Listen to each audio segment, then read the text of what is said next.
Ayan, ihanda ko na naman ng aking lulutuin. Ayan ay patola o kabatiti sa Ilocano. Ayan, meron akong dito, dalawang tali ng talbos ng sili. Isasahog ko sa lulutuin ko. Mura pa yung mga dahon niya mga lodi, oh. Walang matapon. Ayan na mga lodi, prepare na ang aking lulutuin. Ito ay patola.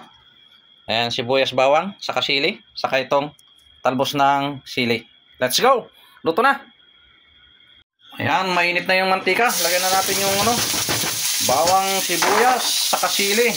Ayan. Ayan, dahil sunog na yung ricados niya, lagyan na natin yung karne. Pinakulan ko muna yung karne ng manok para mawala yung lansa.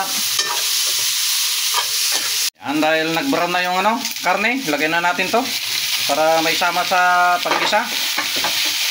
Bago na lagyan ng sabaw. Ayan. Ay mga lods, silagay ko na yung talbos ng sili. Ayan, oh. Hindi matanggal yun siya. Ayan. Lubog ko lang. Mabilis lang maluto to kasi manipis lang naman to. Hindi naman makapal na dahon. Lubog lang. Ayan. Ayan mga lods, luto na yung aking ginisang patola at merong talbos ng sili. Kaya tikman na natin.